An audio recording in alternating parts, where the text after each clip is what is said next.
This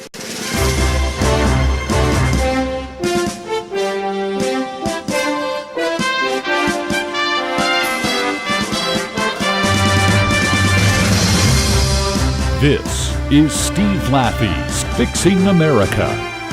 And now, broadcasting live from the Fixing America Command Center in Fort Collins, Colorado, here is your host, Steve Laffey.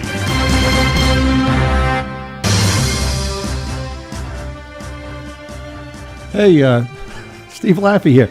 Thanks for tuning in. Steve Laffey here with the Steve Laffey's Fixing America. Hope we have a great show for you here today. We're going to be talking about a lot of different topics. It's Newsday Tuesday. That's a day when we take, I don't know, I think I'm going to come down here with 4. I'm going to come down with 17 and talk about 5. But I think we get some great clips to play for you. And if you're checking us out for the first time, we appreciate it. We are Laffey Radio at LaffeyRadio.com. We're also on Facebook. I know thousands of people have gone and liked us up there. I just took a look at it the other day. And we appreciate that. Lots of my friends from Facebook coming on. And also on Twitter. So we tweet out all this information. We have a lot of different products. And, for example, tomorrow we'll be putting up a new Fixing America Presents, which is we do in a production room. The Laffey Minute comes out every day. The Laffey Buzz, Mondays and Thursdays.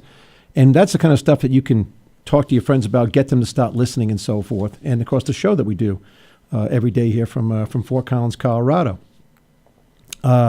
First, let's talk about, the Super Bowl was on Sunday. I happen to live in Colorado.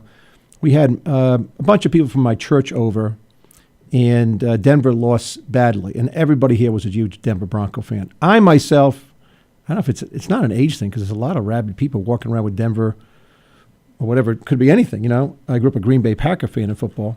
But more importantly, I really study these kind of games to see what I could tell my kids about, or the spirit of great competition and great athletes is always fun to watch. Football's a fun game to watch. I don't know if I'd ever want to be at a game, sit around for 3 or 4 hours. I did that. In fact, I think the last time I did it was in Philadelphia with my buddy Jonathan. It was like 10 below zero back in the 80s, and everything froze over. The pipes broke. It was a disaster. People were leaving. But Peyton Manning, there was all this talk the next morning. I got up really early about his legacy, how it was going to damage his legacy. And I kept thinking, what's his legacy? He seems like a great guy. He's losing big, and he's still trying hard every single play. That's what you tell your children. Look at this guy. He's still out there like every play, and everything went wrong for these guys.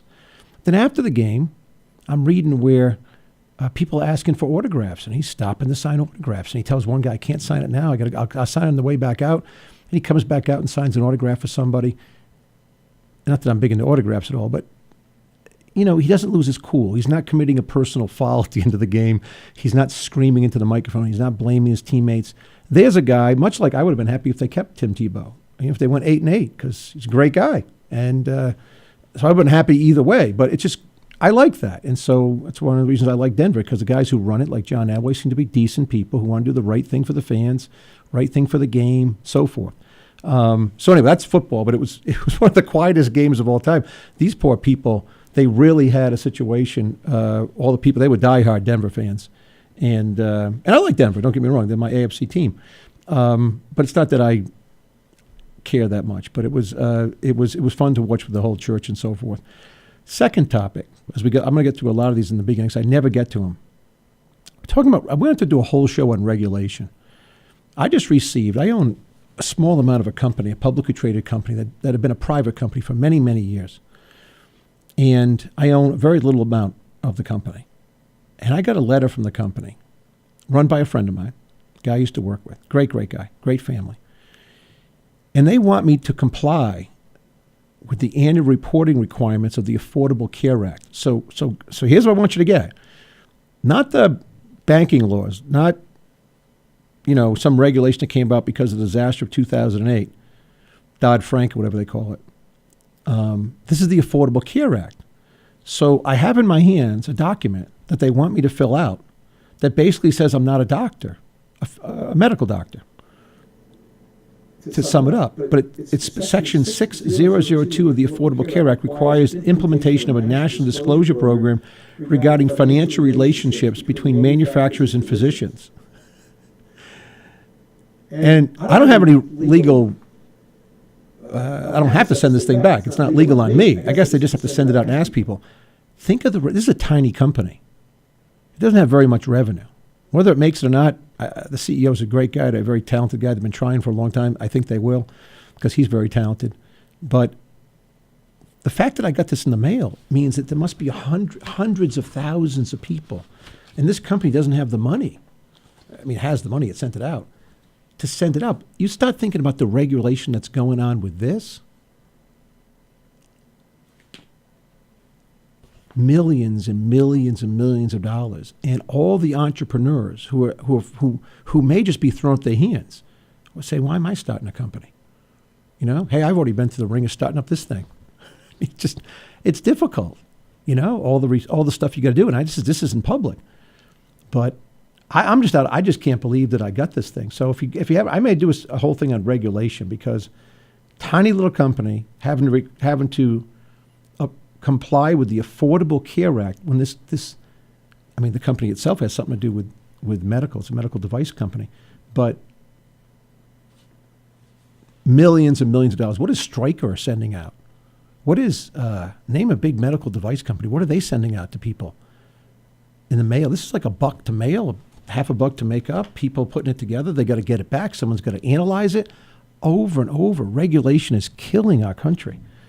By the way, before I forget, last week we were talking about Xu Zhiyang.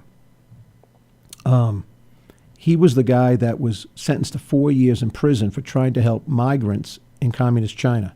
He was trying to help kids of migrant workers in communist China. We're going to get to more on China today. I just wanted to mention that now he's in jail. And he's not in a nice jail. And I'm sure he's beaten.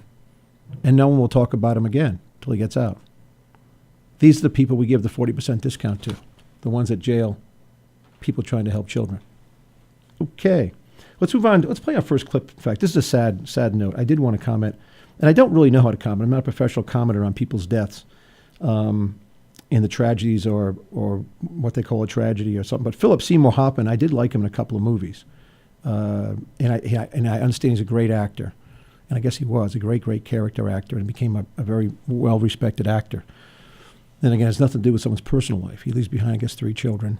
And he's dead. And he's dead of a heroin overdose.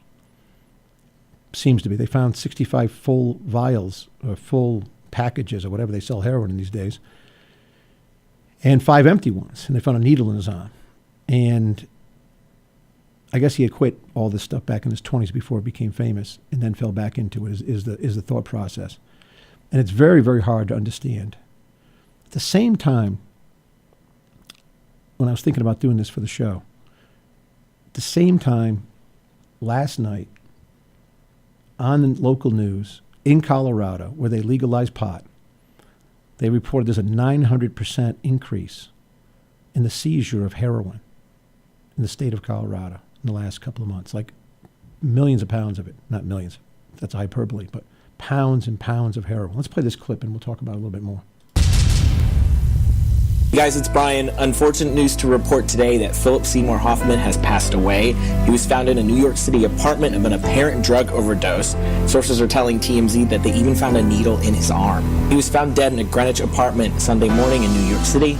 Cops are still on scene investigating. Details surrounding his death are currently unclear. The actor struggled with drug problems in the past, even checking himself recently into a rehab facility for heroin back in May. He had been sober for 23 years. This story is still developing, so go to tmz.com for the latest updates. And so it's hard to even hear because when I have a lot of kids and you hear about some kids who have to grow up knowing that their father died in such a way, or died at all, not have a father around. He was supposed to pick him up on Sunday morning and it didn't show up. And I guess he was not married, but the lady he had the children with called and people came over and found him in that state. And the demons in people's minds, one of the reasons I go back, and I'm not trying to equate heroin with pot at all. But one of the things I started reading about when I was looking at this was that 80% of the people who do heroin are people who are getting off painkillers. That seems to be an awful high number. I mean, but there are so many people on so many pills all over this country. and painkillers, Oxycontin they call it, and all these and doctors are giving out so many pills for so many things that something has to be done. And what has to be done? And I know my very conservative friends, quote unquote, will be like, Laffey, why are you talking like this? But ever since 2000 and something, when somehow, and I don't think it was voted on by Congress, there was some change in regulation where drug companies could advertise on TV. I think before that, they had to disclose so many things that they couldn't get it through in a 30-second, 1 minute, 5-minute commercial. They couldn't do it. Now, while you hear all these disclosures that, you take this blue pill, it'll probably kill you, it could kill you, but you should take it. They advertise, they're one of the biggest advertisers. So we'll never get it to go away, I suppose, because so much money is being made by drug companies on this. But it's attracting people to way too many pills. There's this article, the guy was writing about this. He was talking about one of the other drugs people take for low testosterone, I guess it's called, when you get older. And I guess there's a 50% increase in people having heart attacks when they take these prescription drugs. Is not some doctor telling people that you shouldn't be taking this? And then of course, this guy wrote an article, same guy, about how the number one thing was obesity. And I've done shows about this, where, and I never knew the statistic, where your height should be twice your waist size. So I'm 5'10", which is I think 70 inches. And my waist size, I wear a 30 pair of pants. So I guess I'm doing okay. But if you had a 40-inch waist and you were my height, you should get down to 35. That'd be a great way to just to talk to people about that. Let's get down to half your height. But these problems are so endemic, and people are taking so many pills. This obesity thing was about low T, and that when you lose weight, your testosterone goes up back to normal ranges many, many, many times. So that's the answer, not the pills, but all the pills that go around. And I was shocked to read this, where 80% of the people who are on heroin start with painkillers. They get off painkillers. The doctor takes them off painkillers. They got to be on painkillers, and they end up on heroin. Oh, my gosh. Terrible, terrible news. And that we feel badly for the family and for him. And the other thing is about this is that it's not anything against him. I don't know him, whatever. But we'll never cover the guy with a needle in his arm sitting in Detroit on the side of the freeway. We have a news cycle that some people are just more important than others. And I've never understood that. I think the news should cover all these people, cover them equally, because we're all equal. One last thing before the break. Where did I put it? Oh, here it is right here.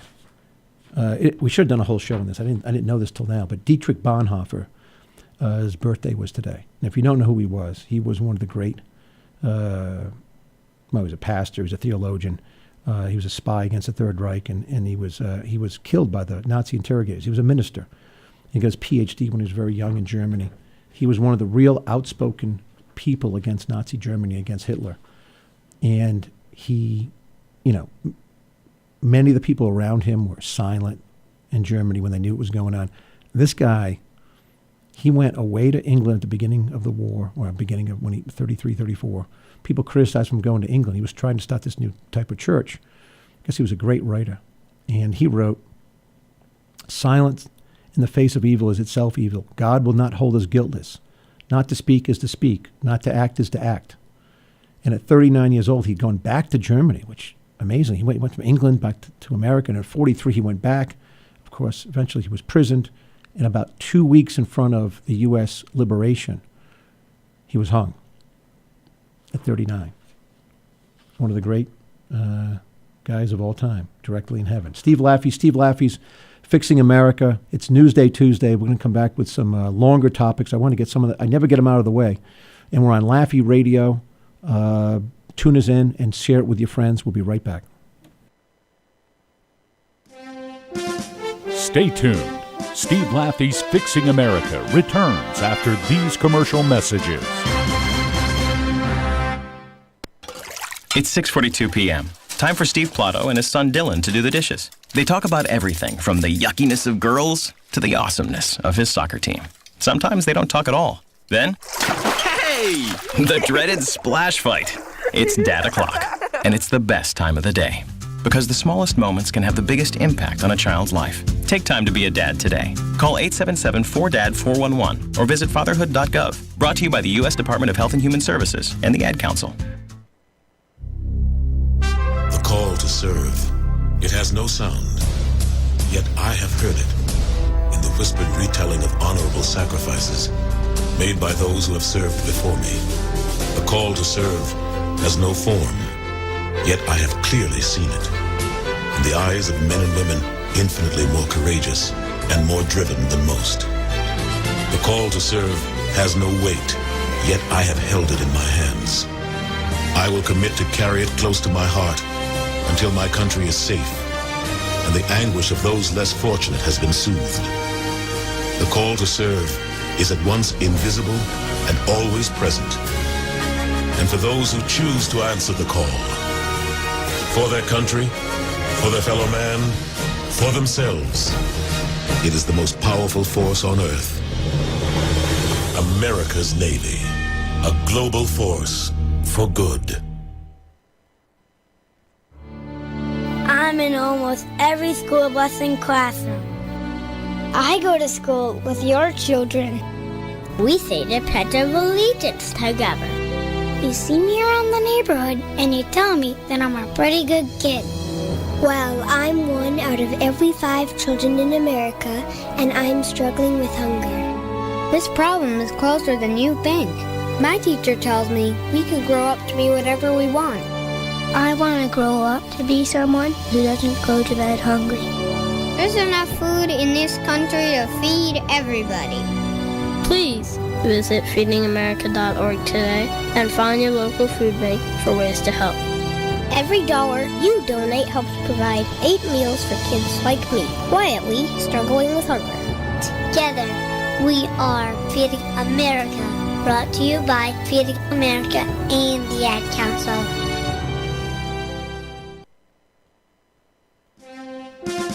And now, back to the Fixing America radio program with your host, Steve Laffey.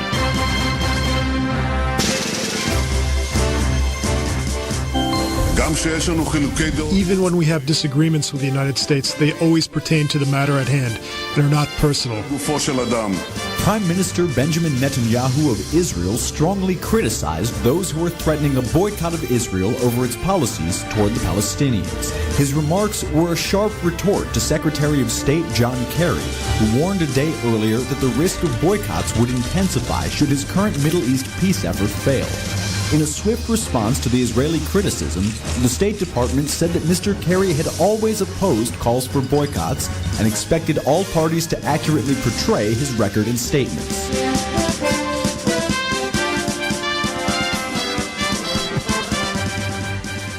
It's just a bungle. It's just one bungle after another. I mean, it's one fumble. Whatever jargon you want to use, it's amazing.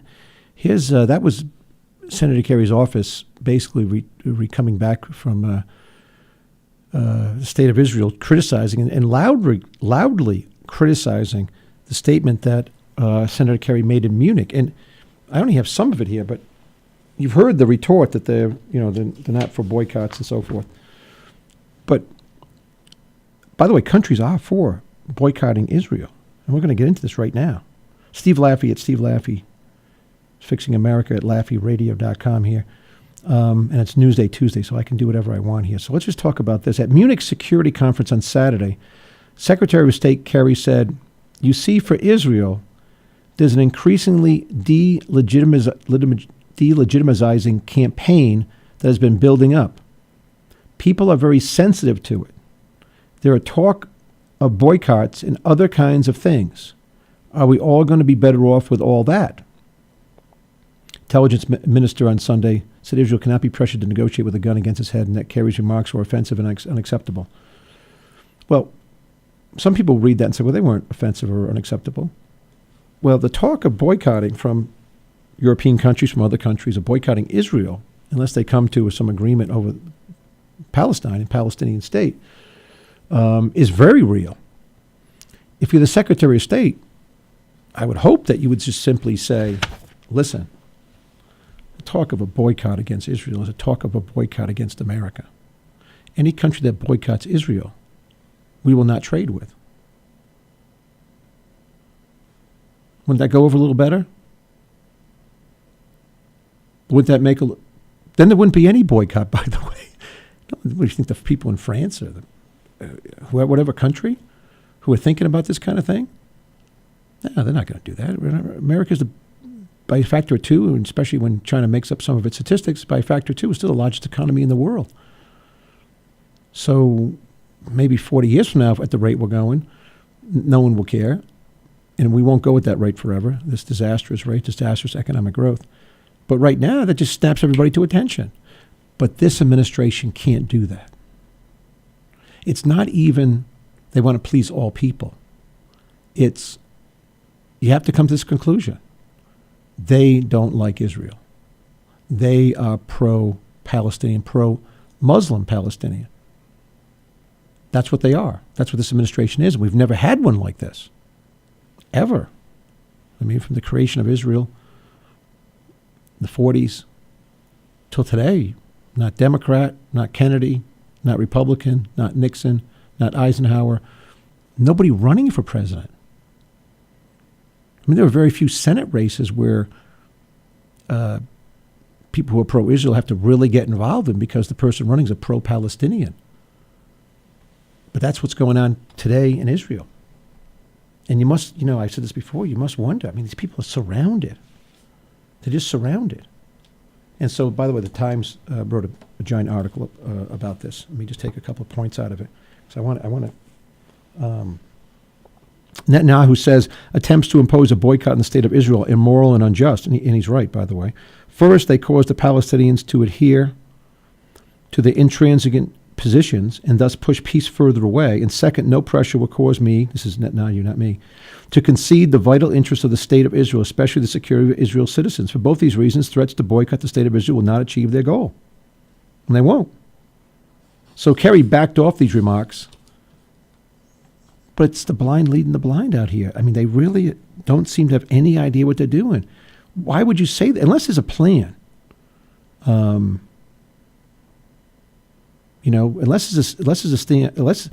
his other comment is today's status quo. This is Senator Kerry. Now Secretary of State Kerry. Today's status quo, obsolete to certainty. I promise you, 100% cannot be maintained. It's not sustainable. It's illusionary.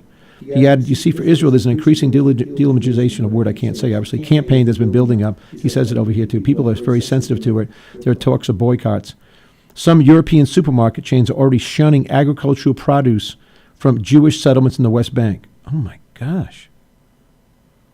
PGGM, a large Dutch pension fund management company, recently decided to withdraw all its investment from Israel's 5 largest banks because they have branches in West Bank settlements or are involved in financing settlement construction. Wow. I mean, this is just surrounding Israel. They need our help. They're the only country over there that understands freedom and democracy.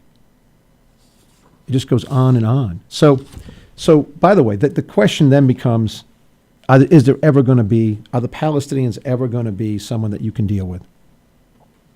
And the answer is simply no. The Palestinians live, and the Palestinian leaders live off the war, the effective war that goes on between the two of them. They raise their money that way. They want nothing but the destruction of Israel. And unless they come around and say that they don't, which I don't think is going to happen. And I hate to say this because, all we read about all the time is nothing but the peace process. The peace process. The peace process. And it's going on from Arafat, who was around at the beginning, all the way through today with different lenses. And what do they really want? The Palestinians know that for thousands of years, the Jews were in Israel. They know that. The Palestinians weren't there. These are relatively new people. And they know that, like what they did with the Gaza Strip, if they can get a state that's somewhere between the Jordan River, let's say, and the Mediterranean Sea, then they can launch a new Gaza Strip. They can hurl bombs from in there. They can be protected from people coming in. I don't know whether the people who run Israel realize that that's what they want. And the real risk is that the state of Israel does give them some kind of land or settlement and stops these settlements. The settlements have to be built. They got to keep building. They got to have as much land as they can possibly get and keep. Because, one, look what's happening with America today. Two, it protects their people. I mean, if all the people of the Palestinians in Israel proper want to leave and form a new state, they could probably come to some agreement on this. But the way it stands now, it is a religious war that goes on every day. And the Palestinian leaders simply, one, they don't make any money if they have peace. These people don't ever make any money. They don't have any private companies. Go to the Gaza Strip, and I'm not going there, but you go. You tell me what kind of great businesses are being run out of there, what high-tech startups are being done. There's been Nobel Prize winners coming out of all the research they do out of Israel, out of Haifa. I mean, the companies and the it's amazing what these people are going to do. It's amazing they even get any water. All this stuff is amazing. And yet, that's what we got. And that's what we have to understand. That's what's happening. And that's where our Secretary of State has been wrong so much. Anyway, we'll turn to another topic here. Here's one that I really didn't know if I could get to. But just the other day, they passed all these laws about people. We see it all the time in Washington. You're in office for a little bit of time, long time, you leave, you're a lobbyist. You make an awful lot of money. And it seems to me that a lot of these laws that get passed must get passed with an eye on simply what's going to happen when I get out of office. And that's where our lawmakers are these days. For example, here's one today. This happened this morning, by the way. Democratic Representative Bob Andrews resigns amid ethics investigation. So this guy's been in for 26 years. And he was featured on CBS's 60 Minutes, I guess, as a guy that used campaign funds to pay for family trips to Scotland to attend a wedding. He used to PAC funds for personal vacations were approved by his wife. His wife was the PAC's compliance officer. His campaign committee spent more than $200,000 defending the congressman, who's also, by the way, he's a lawyer. What did he need $200,000 of legal fees? Well, I don't know who did the job, but here's the thing that really gets me. This morning he decided he was going to take a job at a Philadelphia law firm. Let me just read you this one part. And this is from the AP. Andrews was first elected to Congress to represent a district outside Philly in 1990. A congressional ethics committee has been looking into Andrews' campaign spending after reports that he was using campaign funds for trips to Florida, where his daughter had a fledgling singing and acting career. Oh, my gosh. His departure, there's one line. Listen to this line.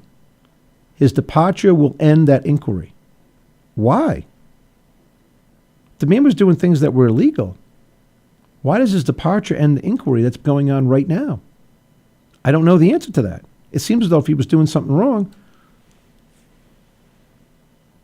he would stay. Who leaves in the middle? By the way, he's in a very safe Democratic district. It's 66% Obama in the last election. In the worst of times, it'll be 58% for the next Democrat. But this is how corrupt Washington is. This story will not play again tomorrow. He'll be just one of the 12 Democrats who are getting out of office because they're in the minority party in the House of Representatives. And from my understanding, there's no worse position to be in life other than the graft and corruption you can create than being the minority party in the House of Representatives, because no one even knows who you are. You just show up. No one cares who you are. When you're in the majority party, I guess it's a lot of fun for more mayhem. But his departure will end that inquiry. It just sticks in my craw that it shouldn't end the inquiry. But it does. And this story, like the guy in jail in China, will leave us tomorrow. He'll just go down as, who's hiring me in Philadelphia at a big law firm when he's under this investigation?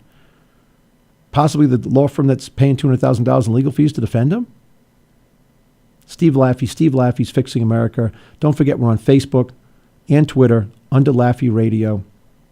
It's Newsday Tuesday. Got a lot more topics to cover. We're only halfway through. We'll take a quick break and come right back. Thanks so much. Stay tuned. Steve Laffey's Fixing America returns after these commercial messages. Well, I finally did it. I opened a 401k. What? Why? Just wait for the inheritance. We've definitely got a rich uncle somewhere. We're one call away from the winner's circle at the Derby, dinners with multiple forks, a vacation home in the country, using summer as a verb. You don't actually think that. Do you? When it comes to financial stability, don't get left behind. Get tools and tips for saving at feedthepig.org. This message brought to you by the American Institute of CPAs, the Rhode Island Society of CPAs, and the Ad Council. When I have an asthma attack, I feel scared. It's like tiny nails in the air poke my lungs. I start to cough. Sometimes my parents have to take me to the hospital. Today, 1 out of 13 children suffer from some form of asthma, accounting for nearly 1/3 of all emergency room visits. I feel like I'm choking. It's kind of like an elephant is on my chest. A little whistle sound comes out when I breathe. But while your child may suffer from asthma doesn't have to make your child suffer. There are simple ways you can prevent your child's next attack. To learn more, log on to www.noattacks.org or call your doctor, because even one attack is one too many. I feel like a fish with no water. Brought to you by the EPA, the Ad Council, and this station. I am an American soldier. I'm a warrior and a member of a team. I serve the people of the United States and live the Army values. I will always place mission first. I will never accept defeat. I will never accept defeat. I will never quit. I will never leave a fallen comrade. I am disciplined. I am disciplined. Physically and mentally tough. Trained and proficient in my warrior tasks and drills. I always maintain my arms, my equipment, and myself. I am an expert and I am a professional. I stand ready to deploy, engage, and destroy the enemies of the United States of America in close combat. I am a guardian of freedom and the American way of life. I am an American soldier. I am an American soldier. I am an American soldier. There's strong, and there's Army Strong. See what it takes at GoArmy.com. And now, back to the Fixing America radio program with your host, Steve Laffey. As villages are demolished and replaced with high-rise buildings, the largest human migration in the history of the planet is underway. The Chinese government will move 250 million people from rural to urban areas by 2025.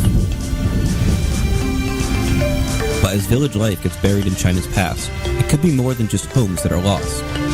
Some things are not easily relocated. In the city, finding a home for ancient village traditions, once passed down through families and close-knit neighbors, can be a complicated endeavor.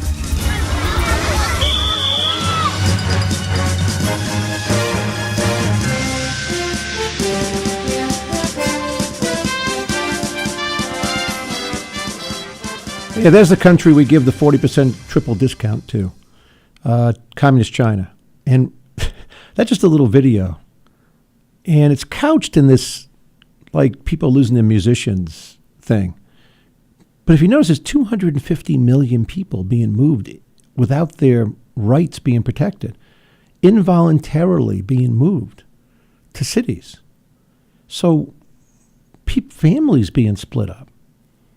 China, the statistic was, I don't know how many years ago, but they had 3.6 million villages. They only have 2.6 million villages. And they are losing 300 villages a day. This is from the Times. 300 villages a day gone, where literally people come in and just say, hey, everybody up, out. Just get out. Need you guys out of here today. We're going to slam these buildings. We're going to blow up that mountain over there. And we don't even know what we're going to do. We need you into the city so we can put in some more of that slave labor stuff. Forget about the agrarian life you've had out here for, 5,000 years. I don't care if your father's buried over there. We're just going to tear the whole thing up. Massive graft, massive corruption, suffering people, things we can't even imagine happening to 300 villages a day. So think of where you live.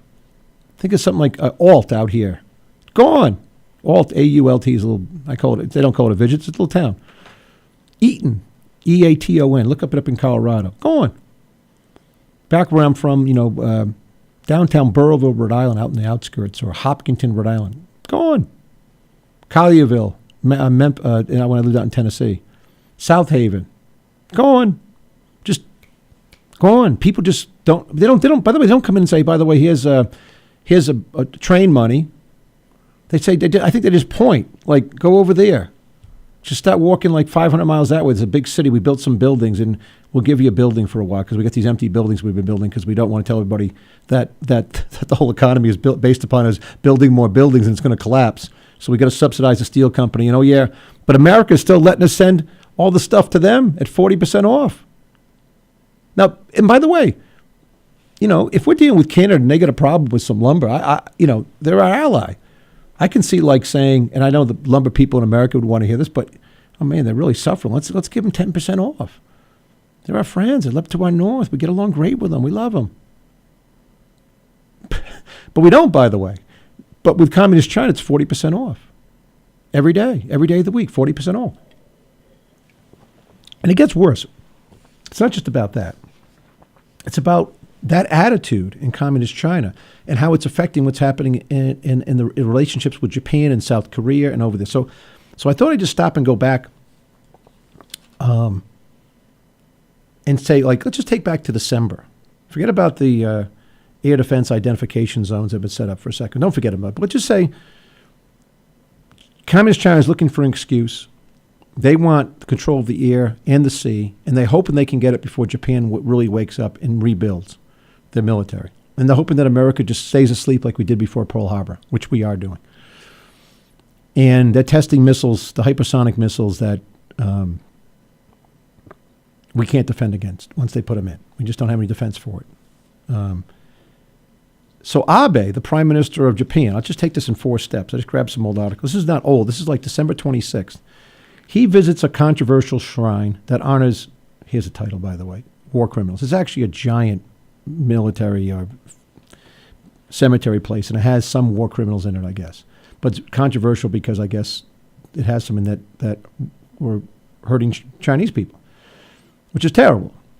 But he goes there, and boom, immediately, Communist China goes to work and says that Abe, the leader of a free country, the biggest country closest to them, the one with the closest GDP, not per person, but Japan is now third largest economy after 30 years of disastrous policies. China caught up to him, if you believe the numbers. And so they announce, boom, second thing, Abe is not welcome in China and never will be. And so they're just not going to let him come to the country. He was going to go over and speak to them about his position and not apologize, I think, for going to the shrine. But that's just an excuse. Next, most people are starting to view the buildup of China in the free world as what happened in World War I. But China, Communist China, prefers to think wants the world to think that World War II, not World War I, in terms of rising tensions. They want people to think it's Japan rising up.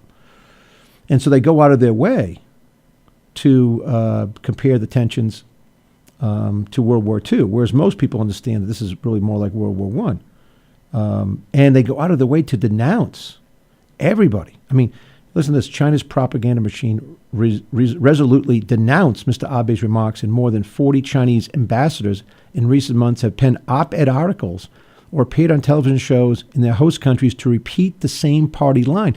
You thought the Democrats had something on this, the same party line when it came to, say, health care, even though they knew it had to be disaster. 40 ambassadors writing op-eds all over, putting out the same party line about Abe. Because that's what they do. Now, the next part, everybody has a crazy uncle. And Communist China has North Korea. And, of course, we don't know how much we don't know much, I have to admit. But obviously they control a lot about what happens in North Korea because they supply a lot of the food, and without the food, no one would live. I mean, most people eating grass, but the military wouldn't live, and they would collapse. North Korea has denounced Abe's. This is the next thing. So they just someone tells someone, or the guy who runs, Dennis Rodman's buddy, the guy who runs North Korea, denounces Abe, the Prime Minister of Japan, as an Asian Hitler. Now, the absurdity of absurdities, I don't know if there's more absurdity than this comment. who is intent on amassing military power under the guise of ensuring regional stability. This is out of, and no one says a word. This just came out today, this morning, I think. This is North Korea's statement. There was no difference between the fascist maniac Hitler, who waged battle against communists to justify another war, and the reckless Abe who was using confrontation with North Korea to justify Japan's new militaristic ambitions. Blow your mind. And we're doing nothing. Not even reacting. We're not even involved in this. Let's turn ourselves before the end of the show. We got to talk about Benghazi. If you saw the Super Bowl and you had it on early like I did because people were coming over, you saw Barack Obama, who I guess every year, President Obama, excuse me, not to be impolite, President Obama came on and did an interview with him. It was amazing how torturous it was to watch this for me because the disrespect was so high and no questions really got answered. So instead of, we could do a show on that, but we did the State of the Union address for 2 days. So I kind of had enough. But let's pay, the next day you have Senator Inhofe, great guy, by the way, out of Oklahoma. Been around 20, 30 years in the U.S. Senate, which I'm against. He should have turned limited himself. But other than that, he's a pretty good guy. And so here's his comments on the comments of the president on Benghazi. Well, it's just an outrageous lie, and it's kind of hard to call it anything else. It's kind of like Obamacare and the things that he said in the beginning and now is denying. Well, in that case, John Brennan's the CIA director, James Clapper's the director of intelligence, Leon Panetta was the Secretary of Defense at that time. All three of them, the day it happened, that was actually the morning of the 12th, said that it was an organized terrorist attack, and they told the president that. And then he kept saying afterwards it was due to a video. Now, he knew full well what it was. And I think I applaud, I didn't see the segment you're talking about, but I applaud Bill O'Reilly if he tried to press him on that. And there's nothing else the president could say since the three I just mentioned testified under oath that he knew it the next day. And so he has to come up and say something and blame somebody else. He's gotten by with it, though, his entire life. Now, I know one of the things, at least on your Facebook... But before you leave that, let's keep in mind that, and I will say this to my dying day, I know people don't realize it now, but that's going to go down in history as the greatest cover-up. And I'm talking about, compared to the Pentagon Papers, Iran-Contra, Watergate, and the rest of them, this was a cover-up in order for people right before the election to think that there was no longer a problem with terrorism in the Middle East. Mm-hmm. And he deliberately said that it was something that it wasn't when he had the first-hand knowledge, and that was under oath. That's an amazing statement from Senator Inhofe. Brennan, Panetta, Clapper, three most important guys to give the president direct information, called the Benghazi attack what it was, a terrorist attack. Watch the president say every attack's a terrorist attack, but he sidestepped all the questions. And I remember, and thankfully for Senator Inhofe for calling it like it is, because it's the biggest cover-up, bigger than Watergate, I guess, bigger than anything that's happened. And he's gotten away with it. The thought process that somebody, and I couldn't get away with this, you couldn't get away with this, that you would say that there was this video. And by the way, when they said it was the video, I went and found the video before they took it down and arrested that guy. I got to find out what happened to that guy. I went out and looked at it. It was the stupidest video I've ever seen in my life. It was like fake actors. It wasn't like a serious video. It wasn't a movie. The guy was just busting chops, for lack of a better term. I mean, I never seen anything so bad. Nobody knew it existed. It didn't have 1 million views. Nobody was rioting over that. By the way, I want to know how they made that up. Anyway, that's Inhofe saying that's the biggest cover-up. And I think he's right. And I think not being associated with regular folks so much in his life, Barack Obama just didn't understand that the special forces, these special operation guys, were never going to let it die. And now you have Hillary Clinton, of course, doing her own cover-up of the cover-up, right? Wasn't ever good enough to say, what does it matter now? Now she has to go around and keep apologizing for it and her big regrets on it. It is a big lie. Total lie that they've gotten away with it. Hopefully they won't. Anyway, Steve Laffey's Fixing America. We'll take another quick break at LaffeyRadio.com. We'll be back for our last segment. Stay tuned. Steve Laffey's Fixing America returns after these commercial messages. Picture this. Your next trip, Utah, 5 national parks. First, Zion. You're walking, the ground rises, the ground drops, the ground becomes water. Next, Bryce. You're riding a mule. You're riding a mule under giant orange strip castles. You are not dreaming. You will not forget this. On to Capitol Reef. Take the scenic route, the really scenic route. Take a path you've never taken and see the stars for the first time. Now for Canyonlands. You're riding a bike. You're riding a bike on Mars. Now you're riding the rapids. Class 2, Class 3, Class 4, Classic. Arches, 5:32 a.m. Some things are worth racing the sunrise for. The horizon lightens. You round the corner. Whoa. This is Life Elevated. The Mighty 5. 5 iconic parks, 1 epic experience. Plan your trip at visitutah.com. Training is about more than muscle. It's about inner strength. So I push myself. That's why I serve in the United States Coast Guard. I train with the best. A team that shares my drive and commitment. We collect intelligence, guard our shores against drug smugglers, and keep our waterways safe, because our nation expects more. If you expect more, maybe you were born ready. Find out at GoCoastGuard.com. So, Jacqueline. Yes, Mom? I wanted to talk to you about something and... Oh, wait. Hold on. I just got a text. Oh, there's another one. Wow. Busy me. So, anyway... Oh, wait, Mom. I just got a message. My friends keep commenting on my comment. Oh, there's another one. So many comments on my comment. Oh, I can't wait to watch TV tonight. Playoffs! Hey, guys, check out my new video game. Pew, pew. Wait. Mom, what? What? Hold What'd you say? Wait a second, what? This weekend, unplug. Take your family to the forest. There's nothing in the world like experiencing nature firsthand. Trees, paths, bluebirds, streams. Getting closer to nature can get you closer to your family. To find the forest nearest you, go to discovertheforest.org. Brought to you by the U.S. Forest Service and the Ad Council.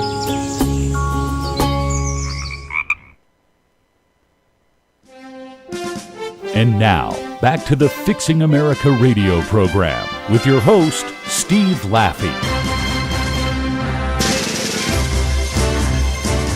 Snow and then the beach. Now, of course, Vladimir Putin was in Sochi to look at the construction and what's happening down there on the ground, and he was pretty much happy with everything he saw, but there were some things that he heard that did not leave him very happy, and also, of course, did not leave some of the officials happy as well.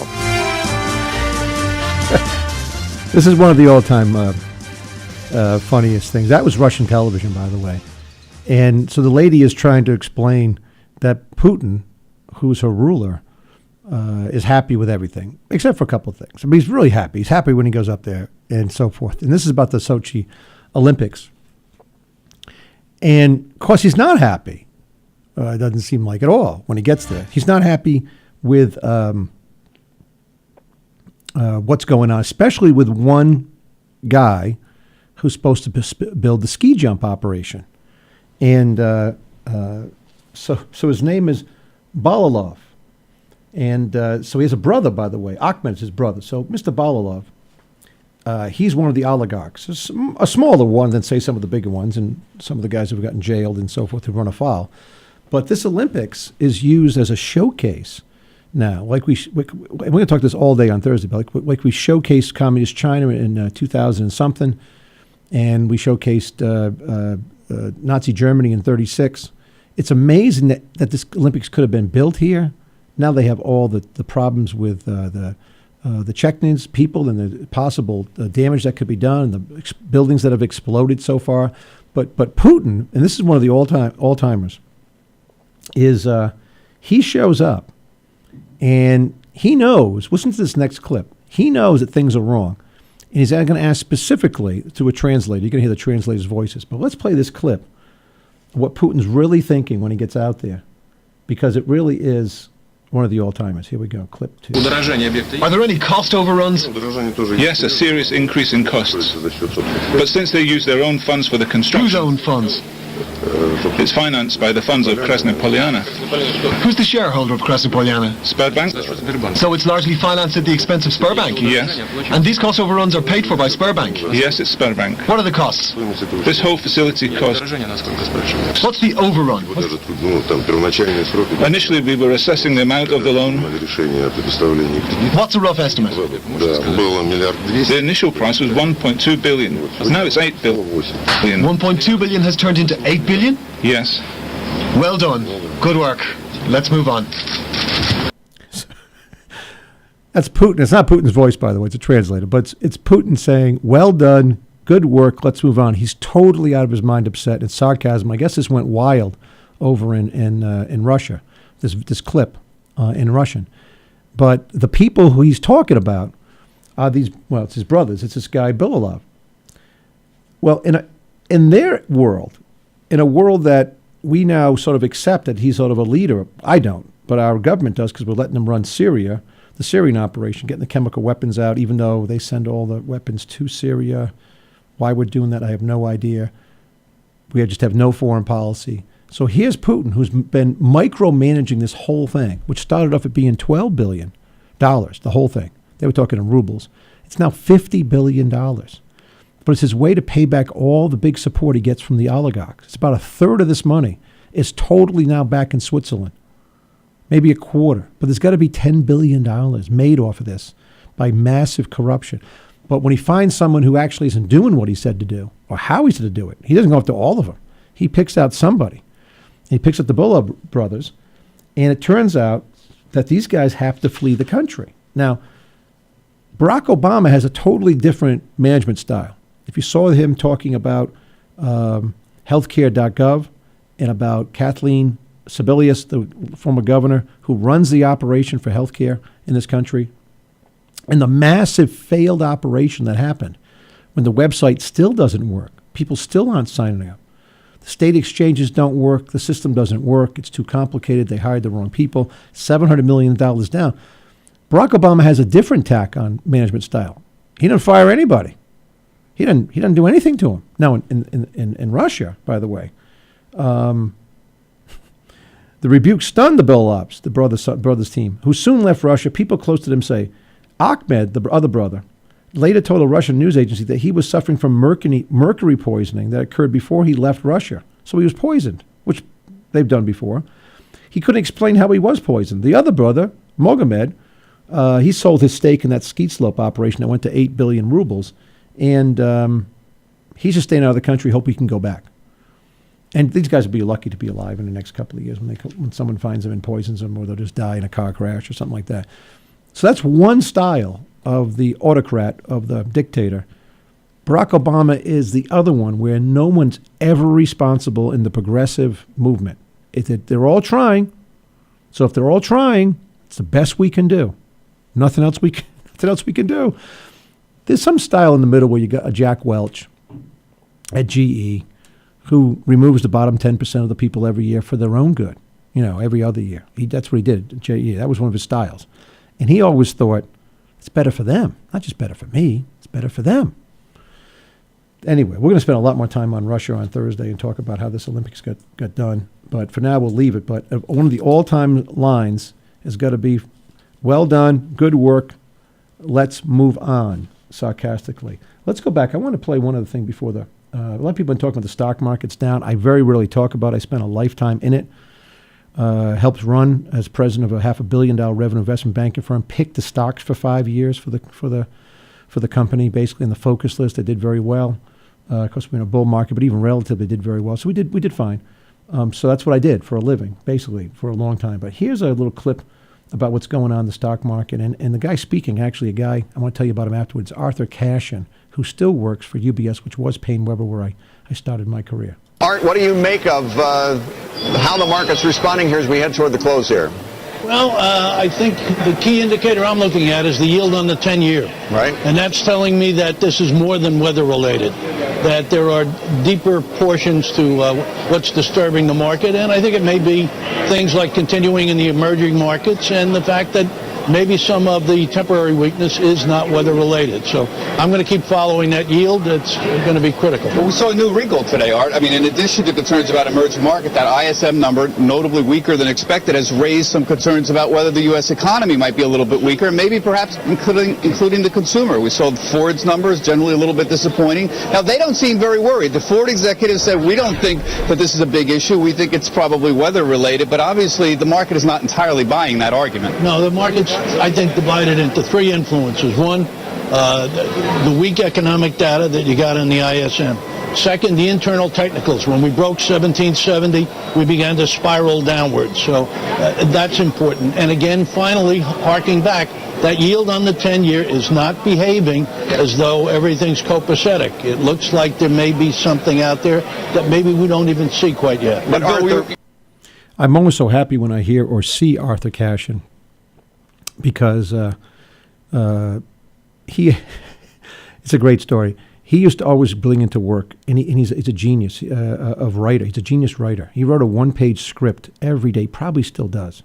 Hand wrote it back in the 80s when I started out at 87 at Payne Webber. And I sat on the international side, then I sat on the listed desk where they trade the listed stocks, New York Stock Exchange stocks back then. And I was there first in the morning because I did international listed stocks and other stocks around the world when I was very young and didn't have to know what I was doing. But he always brought me a couple of egg sandwiches, and I miss them dearly. Bacon, eggs on a big roll, and he brought in like 3 and would give me like 2. And I'd eat them. And then he left for a couple of months, and he had some bypass thing, and he came back in a couple of months, and I never expected to see those egg sandwiches again. And he brought them in, and I said to him, Art, Mr. Cashin, whatever I called him back then, I was in my 20s. I said, are you supposed to be eating this stuff? He goes, oh, yeah, I'm fine. No, so I guess he is. Whatever. I mean, God bless the guy. He's out there. He's a smart guy. And the stock market itself, how much of this has all been the Fed, we're going to find out. I mean, it's down 7% when they're still easing, keeping rates at 0, plus buying $65 billion securities of bonds each month, mortgage-backed, so forth, whatever they're buying. So the balance sheet of the Fed's getting bigger. And will they ever have? It's a good question. I don't know the answer. I think no.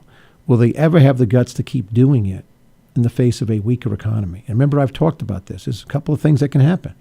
And that's why the economy is so much bigger than people. Can't have Ben Bernanke. Can't have Janet Yellen with this much power. We're going to end up losing too much of our freedom over it. We can't have people just playing with our money. We need better laws.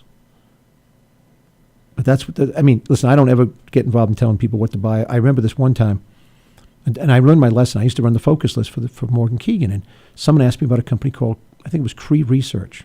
Maybe it was Crossroads, but I think it was Cree Research, CREE. And I was shaving at the university club after whatever, I don't know what time of day it was. I may have played tennis, whatever I was doing, but I remember I was shaving. Must have been the morning. And so the guy asked me about some stocks, and I told him, I like Cree Research, blah, blah, blah, blah, blah. And so Cree Research went from like 30 to like 200 and back to 30. I think maybe it's 60, but roughly speaking, over like a 2-year period from the very 90, this might have been 98 to 2000 or whatever it was. But it went on a huge run. And we had it on the focus list, stocks that we put on the focus list, which I ran for 5 years and picked the stocks with a lot of great help from smart people. But I had to make the final decision. And so on the way back down, I saw this guy again. It's like 2 years later. And he says to me, what about that Cree Research? I said, what? And he said, you told me, it was a good buy. I said, well, I don't remember. When did I tell you? They said a couple of years ago. A couple of years ago. So from that moment on, I began to realize, I think I never called me when it was 90. Never called me when it was 120. Never mentioned it. Only, I guess he bought it that day. So I never mention individual stocks. Nor do I very rarely talk about the market. Not that I'm not involved in it. I am. But now it's really a trader's game. It's really a trader's game for the whole market. Anyway, we got to go. I want to blow through this one. Steve Laffey's Fixing America at LaffeyRadio.com. We're on Twitter. We're on Facebook. We appreciate you listening. Pass the show around. A lot more coming. We'll be back tomorrow with another single show on a big topic and try to solve some problems for farmers. Steve Laffey signing off. We'll see you tomorrow. God bless. Thanks. You've been listening to Steve Laffey's Fixing America radio program on the Laffey Radio Network. Fixing America is broadcast Monday through Friday afternoons at 3 p.m. right here at www.laffeyradio.com. Any rebroadcast, retransmission, or account of this broadcast without the express written consent of Laffey Network, LLC is prohibited.